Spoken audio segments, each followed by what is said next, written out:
Hi, I'm Elizabeth. And I'm Cindy. And we're here with another Feeding Frenzy, a course in weight loss. So today we're going to talk about the introduction to the book. Let's see what old Mary Ann's going to say. She says, this book is a spiritual curriculum consisting of 21 lessons. Separate from everything else you might do regarding diet or exercise, it's a retraining of your consciousness in the area of weight. What does that mean to you? What does it mean to me? It means that once I think differently on a regular basis, then I will act differently on a regular basis. So just like changing my prosperity consciousness, if I change my weight consciousness or my inner consciousness, then I will act differently. And I think a lot of times I eat, excuse me, from a sense of lack. As if there's not going to be enough food later. There's not going to be enough to go around. I want to get mine before the girls eat it all up. You know? Yeah. I think a lot of times there's a fine line, I think, between the lack and the abundance. And we have so much that sometimes I think we eat because we have so much and we can. And then sometimes we think, oh, what if the next meal's not coming, you know? What do you think? Okay. Or do you? Anybody home? No, I was just thinking that Just staring at me. I was listening to what you had to say. I was done. So I took a minute to turn back on. Leave me All alone. I was just thinking. I was just thinking that it is what you're saying. You know, it's when I make the change on the inside, it's going to be the change on the outside. But I told you before that I was making this because I realized, I fought you on this for quite a while.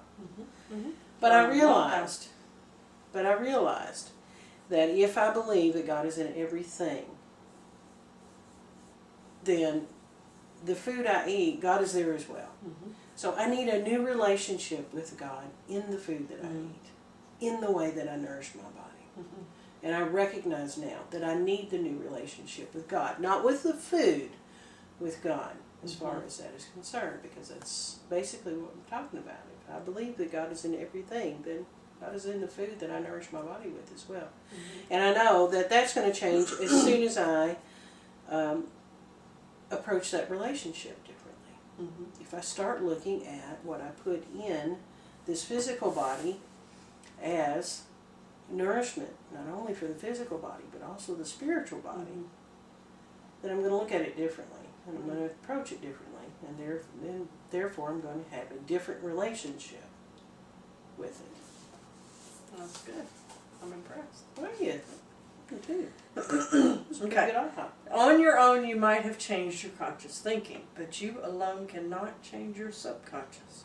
And unless your subconscious mind is enrolled in your weight loss efforts, it will find a way to reconstitute the excess weight regardless of what you do. You believe that? I do. I do. I proved it several times. I do. Spirit alone has the power to positively and permanently reprogram both your conscious and subconscious mind. Do you believe that? Why do you believe you have to make a change in the subconscious before you're going to be able to make a because change the subconscious is where my habits come from. It's where my actions truly come from.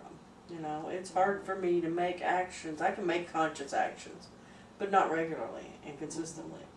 It has to be in my subconscious for me to act on it without thinking about it, you know? I know that I can consciously give you 100 really good reasons for that cake I just ate, or, you know what I'm saying? But subconsciously, you know, I don't have to make excuses for my subconscious. Right. The holistic healing of any condition involves applying internal as well as external powers, and compulsive eating is no different. This course is a lesson plan in aligning your thinking with the spiritual principles that will set you free. So that's the good, I do. But that's the good point about the book. The book is not another diet. No. Thank God. And that is why, one of the reasons why we chose this one. Because it's not another diet. Right. It's not another book based on lack or what I've got to give up. It's really about what I'm going to find. Right. So here are the 4 spiritual principles that we're going to be Okay. studying, okay? All right. I really like these. Number 1. Your body itself is completely neutral. It causes nothing. It is completely an effect, not a cause. Talked about this a little bit yesterday or the day before, where that everything on the inside is the cause and everything on the outside is the effect. That's the effect. And what we see in the mirror is an effect of what we've been doing up until now. So Makes we want to change sense to the me. subconscious so that the cause, the inside, is reflected on the outside Yes. to let this go. To let it go. Let it go. Okay, number 2. Okay. Neither poor diet nor lack of exercise are the cause of your excess weight. So it's not because you're not exercising. Now, that goes or against because everything you're you've ever eating been too told. much. I know. It goes against everything we've ever been I told. know. Mind is cause, body is effect, just what we said. The cause of your excess weight is in your mind. You believe that? I do now. I did not before we started exploring this stuff. Really? Really? Wow. Well, I had since 11 years old. I've been taught if you exercise more and eat better, then the weight will fall off. And let me tell you what, I got really good at So- dieting.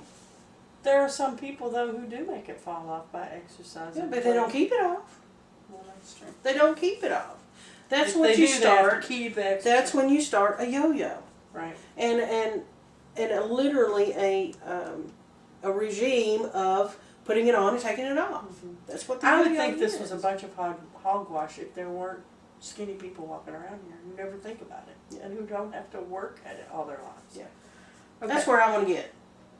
Yeah. I don't want to get skinny. I want to get to the point where I don't have to think about it Right. anymore. Me And too. I'm comfortable where I'm at. Me too. And if I want a blizzard, I want to go get a blizzard Amen and to not that. worry about weighing way too much. Okay. Amen to that. Number 3, the cause of your excess weight is fear, I which agree with that. is a place in your mind where love is blocked. Mhm. Now, I don't remember where we've talked about before, though, that love and fear are the opposites. And perfect love casts out fear, which is biblical. You know, so if I have fear, I can't have love. And if I have love, They I can't have exist fear. in the same place. They can't exist in the same place. Do you believe that? I do. Okay, number 4. Fear expresses itself as subconscious urges, which then express themselves as either excessive and or unhealthy eating habits and or resistance to proper exercise. So it's not that we won't be exercising or won't be eating a healthier diet, but the reasons behind it will be different. Is that what you're hearing here?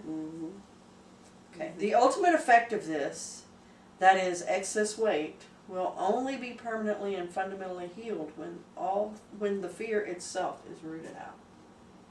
Oh, I believe that. So what I we're going to be believe that. doing is getting rid of fear. Yes. You agree? Yes. Okay.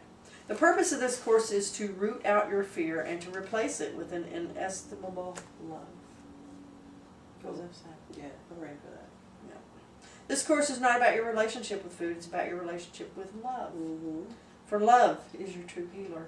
And miracles occur naturally in the presence of love. So we're not going to be talking, well, we will be talking. We're not going to be studying weight loss. We're going to be studying love. Thank God. That sounds more fun. Yeah, it does. Love is who you are. It's the key to your healing, for your relationship to food is an area where your nervous system has lost the memory of its divine intelligence. And as you remember Now, wait a your own minute. divine Now, truth, wait a the minute. cells of your body will remember there. Read that again about the nervous system. Remembering this divine truth, that love is who you are. Mm-hmm. It's the key to your healing, for your relationship to food is an area where your nervous system has lost the memory of its divine intelligence. As you remember your own divine truth, the cells of your body will remember theirs. You buy that one? I'm going to have to let that one sit with me for a little while. It's not that I don't buy it, but I'm trying to see just nervous system itself. I think it's not just the nervous system. I think it's the whole physical body. Mm. You know what I'm saying? Not just the nervous system. I think the muscles and tissues and then, like she said, the individual cells. Mm-hmm. I think it's the entire body, Mhm. not just one system. Right, right. So that's where I hesitate. Yeah. There. The body has a natural intelligence for creating and maintaining the perfect weight for you as long as the mind is aligned with its own perfection. And that I agree with. Right. So Once your body I get knows. this, Right. Oh, Your absolutely. Body My body, was programmed to know exactly. where you need to be. It is programmed to perform perfectly. Mhm. And only when I self-sabotage it does it become problems. Right. And I think it's made to always strive for that perfection. Yes. It's where we get in the way, probably with our conscious mind, Mm-hmm. that it messes that up. Well, even when I quit smoking, I mean, the moment I quit smoking, my body started to work Healing. into trying to get back into homeostasis, back into its balance. Right. The real you knows exactly how to inhabit your body in the healthiest, happiest way. And will do so automatically when you reestablish conscious connection with spiritual reality. By getting back to the truth of who you really are, you will get to a place where all your problems with weight have disappeared. Woohoo! That I'm sounds ready. like good. Yeah, Good. absolutely. Okay, we're almost. The power of love is perfect, creative, self-organizing, healthy, self-healing, and abundant. Mhm. The power of fear is insane, destructive, violent, disease-producing, and lacking. Yes. It expresses itself as an imposter self. Mm-hmm. Believe all I that? do. I do. Fear is false evidence appearing Right. real. And love overcomes fear. Love overcomes all. Okay, so this course is not about food, but it's about spirituality, the quest for a power that is greater than your own. We don't have to do this. That's a good news. That's even better. I like that. I like That's that. even The better. spirit of fear is love inverted, or your own mental power turned against you. How's that? I get that. Does that resonate anything? It does. It does, because we treat ourselves horrible when we eat stuff we don't want or need or can process. Mm-hmm. This is not a war that reason can win. Mm-hmm. That speaks to my left brain, because I've tried to reason my way out of everything, and I always think I can do this on my own. Mm-hmm. So ask yourself this question: are you willing, even if for a moment, to consider the possibility that God can outwit your insanity? Yes. Yeah. If you feel that on your own you simply cannot stop waging this war against yourself, a war that is unabated, could eventually kill you, then allow yourself to surrender to a fervent hope and to feel, if even for a moment, that the help you've prayed for has finally arrived. Good. I'm ready. Are you? Me too. At the deepest level, it's the memory of your divine light that you most need to admit to yourself. Mm-hmm. The light of God that lives within you as the gift that it is. The solution to every problem, even this one. We know our power lies within. Yep. And we know that all the answers to all of our problems lies within. And so the answer to the problem with weight lies within. With God. Well, only He can do it, because God knows I've tried and failed miserably, obviously. So I'm ready to let go. I'm ready to turn it over. Ready to do something different, because what I've been doing ain't working. Obviously, and if it doesn't work, we can always go back to chocolate, right? I mean, there's a ray of hope there, right? Okay. So that is good stuff. There's a prayer here. Yeah, All right. I want to read. I think there's a prayer at the end of all of them. Dear God, please free me from false appetites and take away my pain. Take from me my compulsive self and show me who I am. Mm-hmm. Dear God, please give me a new beginning. Unchain my heart so that I might live a freer life at last. Amen. Mm-hmm. Can you really say that? It's good stuff. Yeah. It's good stuff. Sure. Sure.